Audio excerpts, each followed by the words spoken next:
You do have air vents, so you are allowed to breathe in the rear. The iconic sounds of the 90s. Left foot brake, right foot on the gas. And there's the traction light.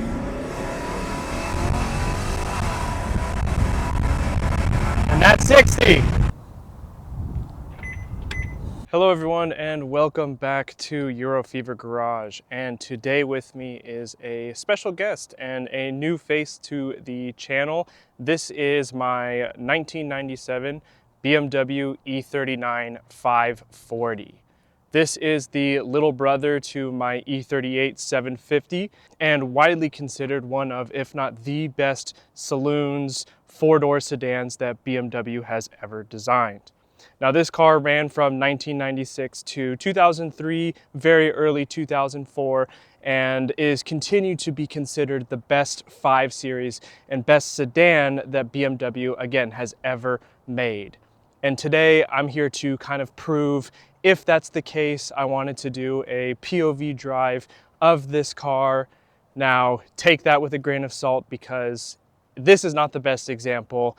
I purchased this at an auction, and while it didn't have the most amount of issues, it still isn't a perfect example, as clearly shown by the grille that wants to fall out, as is very common of this era. But other than that, this car is extremely solid, and I've had so much fun driving it for the past 250 odd miles.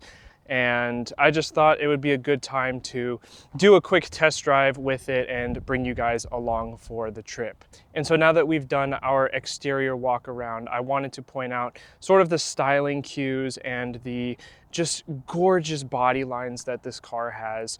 I do agree that BMW really hit the mark here in terms of proportions and styling cues, but I just don't know if I love it more than my 7 Series. I don't know if that's bias here, but again, just look at the proportions here. Perfect, just long hood, short boot, perfect amount of space in the middle. This is a mid-size sedan, much larger than the 3 Series, but smaller than my 7, especially being the long wheelbase. And again, it's just, I know this is a pre-facelift. Some people prefer the facelift. It's just so perfect. It's so late 90s, early 2000s, golden era of BMW. The 20-spoke wheels are perfect for this car. They're 16 inches, 50 aspect ratio, so you're getting tons of tire. This car is Arctic Silver, so it has a little bit of a blue hue to it. It's very similar to the M5's Silverstone metallic, but not nearly as much blue, I would say. It's definitely more silver. Just in the right angle, you can see that blue. Right here, to me, it looks silver more than it does blue. But again, this is my 1997 BMW E39 540. Now that we've done a walk around of the outside, let's move to the inside. Now, first thing you notice when getting in here, of course, like I mentioned, this isn't a perfect example, but the bucket seats and the 4-spoke steering wheel is a very common sight to see. Wood everywhere, all across the dash and the center console. Again, with age, this car has all of the typical faults and wear and tear items that you typically see on these generations, like the cracking veneer, the wear of the steering wheel buttons. But you pop in this car, you close the door, and it's just quiet. It is so quiet in here, almost to the point where I was curious if it was quieter than my 7 Series. Moving on to the design layout of the interior, and this 4-spoke wheel, very familiar to me. It's the exact same one that's on my E38. Unfortunately, this is not a heated steering wheel, but it's Texas. So what? No heated seats. If I wanted to heat them up, I just leave it out in the sun to cook for a couple hours. Of course, sort of the elephant in the room is the Apple CarPlay screen. I love the cassette tape and the original radio. I'll put a picture of what that looks like here, but just as a daily driver, I wanted some functionality, the ability to, see a map and, of course, Bluetooth and whatnot if I wanted to do hands-free. For 150 bucks, it's pretty nice and it's very easily reversible. So if I wanted to, I could swap it out. Other common issues of this time, of course, being the AC control buttons fall off. This is a second unit I've picked up from a donor car, so I fortunately have all my buttons, but you know, 90s BMWs, they have tons of smoking apparatus holders and the ability to start smoking. They did not like you driving with anything larger than a cortado cup. So again, cup holders are very minimal here. The smell, of course, is of crayons from the off-gassing. You have the famous, or maybe more accurately, the infamous non-working BMW flashlight, which even when they work are very, very dim. So not missing out on much there. What I will say that I was fortunate of getting is the original manuals for almost everything in this car, including a working phone. So if I press the power button here, the iconic sounds of the 90s. Just an absolute icon of its time and now a relic from a different time. So definitely something that I really enjoy looking at, and super fortunate to have the info and the manuals on them, because again, a lot of this stuff we take for granted nowadays. All this information being readily available at your fingertips is not something that you were always able to have. So you would have to have something like a director's atlas, or your fuses, or just a general, owner's manual. How do you take care of your car? Because this is not something that you could have just looked up on the interwebs back then. And if you could, it probably would have been completely all over the place. So something that we take for granted nowadays, but something that I appreciate being a nerd for BMWs. The car was exceptionally revolutionary for the time, using a lot more aluminum for the body, for the suspension, keeping the driving dynamics super balanced. And on the note of safety, this was actually one of the first BMWs, I don't know if it was the first car, but the first BMW to introduce with the 7 Series the curtains for the airbags. So if you were in an accident, cars didn't have that before, and so your head rocks to the side and boom, an airbag comes out. So on the facelifts, you did have the HPS system here in the A-pillar. This one doesn't, so no airbag here, but still have a side airbag and, tons of safety features, traction control, ABS, power steering. This car did have a lot as standard. As a 540, it is less optioned. I do have the sunroof at least, as well as the home link. Even though this is useless, it's still nice to see it was optioned. So always great to see the more driver-focused cockpit for the driver. With that, let's move to the trunk and the rear seats to kind of see what you would have as a passenger. So moving to the rear here, and we have a electronically actuated trunk. It's not soft close, but it is something nice. Even though this is the smaller brother to my 7 Series, it is absolutely deep, and you could totally fit a couple bodies in here. On the note of how to fit certain things, we do have a diagram of your golf bags. Again, being the smaller brother, we can only fit 3 instead of 4, so your caddy will have to, carry your bag, unfortunately. But you've got your BMW branded cargo hold downs, which is always nice to see. And of course, this being the 90s, you do have the 6 CD changer. I believe this was standard for the 540. Might have had to option it for the lower trims, but fortunate or unfortunate to the previous owner, they did not leave any discs for me to judge them on their music taste. One of my favorite party pieces is, of course, the full-size spare, and in this car, it is absolutely gorgeous. We have a 2006 date-coded tire here, so older than a lot of people and cars on the road. This tire would never get used. Unfortunately, it is just a museum piece at this point, but original jack, and of course, you have to service your car, and the way you do that is with your service kit. You've got your tire iron here.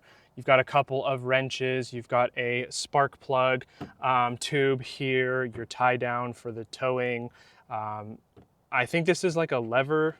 I can never remember what this one does. I think this is to help you with leverage if you need to twist something, but I will correct myself if that's wrong. Of course, your pliers, and no American cars came with the triangles, which is unfortunate, but whatever. No one's stopping for me anyways or paying attention. So other than that, if you need to call the VIA cylinder back in Germany, there's your number right there. Now that we've gone through the trunk, let's move to the rear where you might be if you are a middle line manager getting driven around. Not much back here.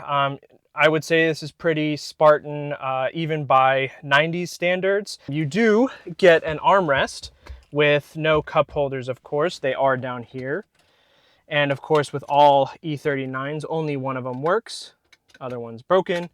I guess you do have air vents, so you are allowed to breathe in the rear. Aside from that, there's not much else. You do have an automatic window. I do know that is a very premium feature, especially for the time.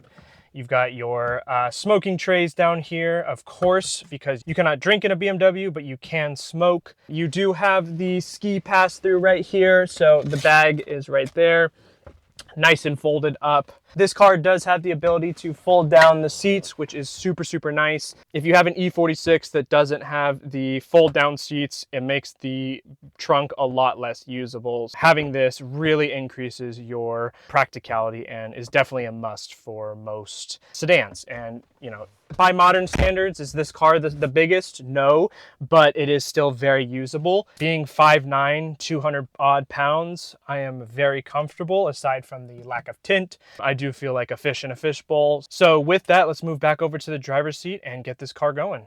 All right, so now back in the driver's seat, and one of my favorite features about starting this car, I don't know if it's on the lower trim models or just the 540, but on both the 7 Series and this 540, you have comfort starting, which allows you to start the car with the turn of a button without having to hold it and potentially burn out your starter. So the way you do that is you'll stick the key and put it in accessory, foot on the brake, then with the power of one twist, the car starts up. Absolutely one of my favorite features. It is something so simple, and I don't know, it's just something that, you know, before we had push to start, that was what we had before. I think the only way to start this test is going to be with a windows down launch. Let's make sure doors are locked. We're gonna go into 4, which is sort of this car's sport mode. Left foot brake, right foot on the gas. And there's the traction light.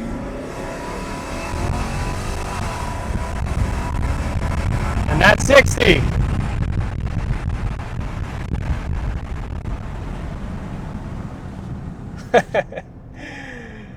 And just like that, the car turns from a tire squealing, gloves off mafia goon into a suit wearing Italian mob boss. I know by modern standards this car isn't anything crazy, but you roll back the clock 30 years now, and this car was made to be a middle manager's autobahn cruiser because they couldn't beat out their director, their VP, their CEO. You know, you just leveled up from your E46 3 Series and you want something a little bit more refined. You have your kids, your wife, maybe your golf friends who want something bigger and, again, more refined, classy, understated. And this car does it well. It's extremely quiet in here, almost to the point where, again, like I said, comparing it versus my 7 Series, up until highway speeds is basically the equivalent in terms of sound insulation.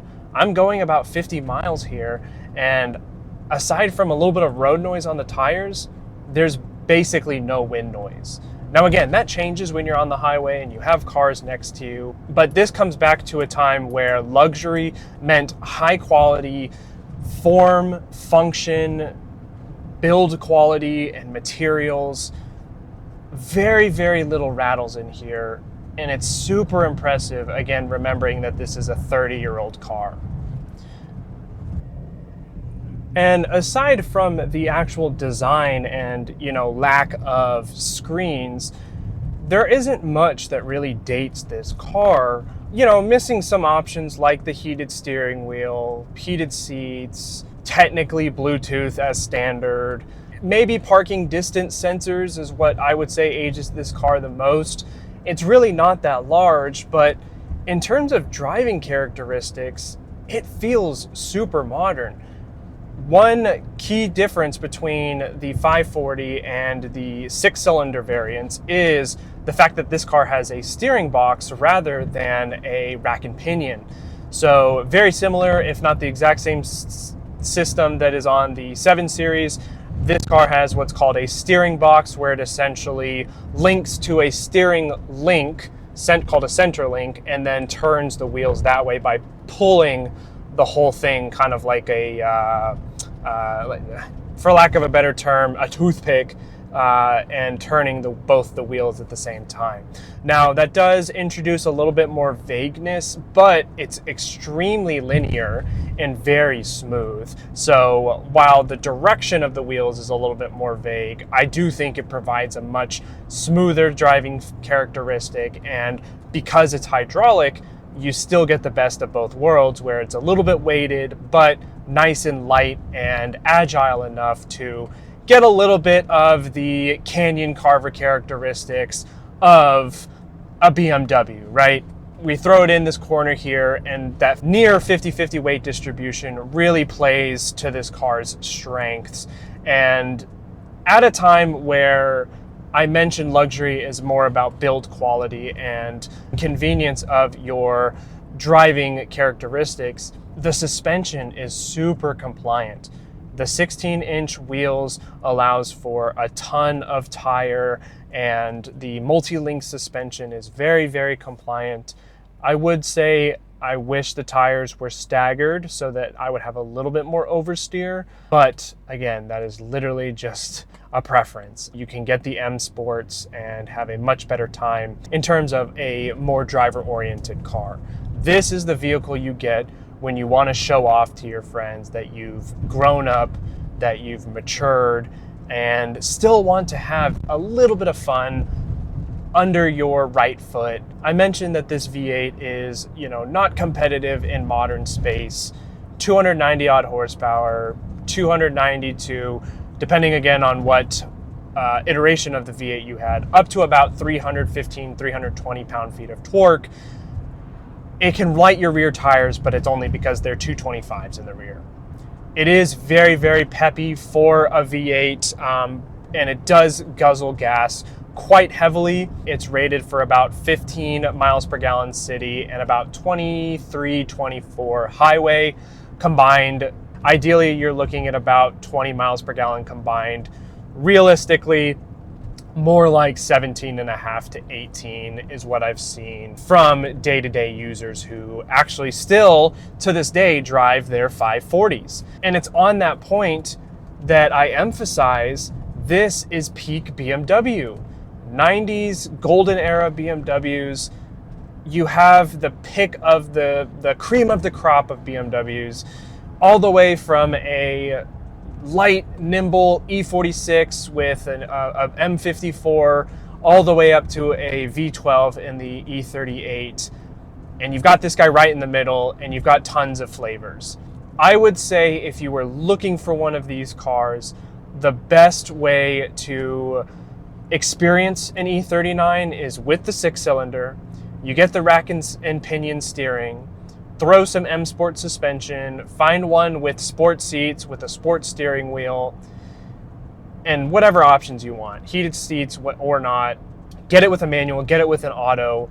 In either case, that is the best of these cars in terms of driving characteristics, high quality finishes, and a reliable platform that is tried and true, again, 30 years after its inception. While the circumstances of me purchasing this vehicle are quite funny, the gist of it is I purchased this from auction for a ridiculously low price for these cars. If you bought a car for the price that I paid for this, it would be a parts car. At 214,000 miles, they're starting to get to, I wouldn't say the end of their lives, but if you don't know what you're looking for, these V8s in particular can be exceptionally troublesome. More specifically with their timing chain guides. So reliability on the V8s is not a strong suit, I will say. And that's why I mentioned the 6-cylinder and getting the M54 that is, again, tried and true, very reliable power. You're missing like 60, 70 horsepower of the V8, but it's much, much lighter, and it actually allows the chassis dynamics to kind of come into play a little bit more. You don't feel like you're a big boat with an anchor at the front of you. BMW really designed this car for, I think, the 6-cylinder, I would say, because that's what BMW is sort of known for, having straight six, rear-wheel drive sedans and coupes. That is the flavor that BMW chose, and they do very, very well with it.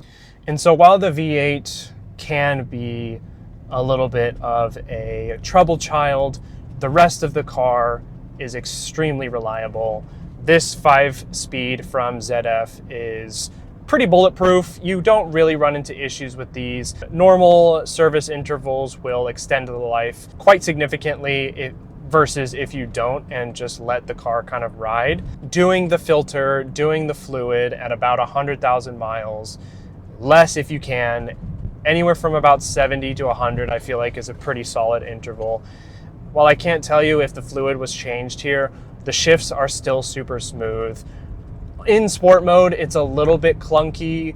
I just give that up to age again and the wear of the clutch packs, but for a 30-year-old vehicle that's lived its life, had 200,000 plus miles, it still continues to impress me how much better this car drives than a lot of modern vehicles, and still provides high levels of driver safety.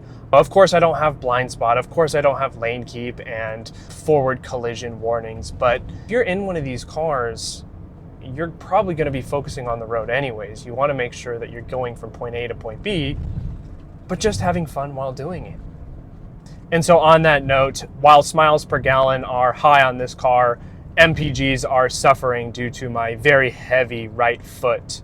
Let's find a place to park the car and move to final thoughts and conclusions. So there you have it, my 1997 BMW E39 540. While she might not be the perfect example, I don't think it's far-fetched to say that for its age, for the price I paid, having the worst example of the best car, not too shabby. So with that, I want to say thank you so much for staying with me till the end here. If you actually want a piece of this pie, I do have this car for sale. I'll have it linked below, or you can reach out to me via email. Really just want to be focusing on my 7 Series, so I bought this as a potential shop car, but again, if someone's interested in taking it off my hands, I'd be more than happy to discuss that with them. Other than that, if you're interested in this style of video, I actually made one for the 7 Series, so go check that video out here. And if you want to learn more, be sure to press subscribe and be notified when we release new videos. Thank you so much for watching Eurofever Garage and sticking till the end here. As always, I'm your host Donovan, and until next time, see you guys later.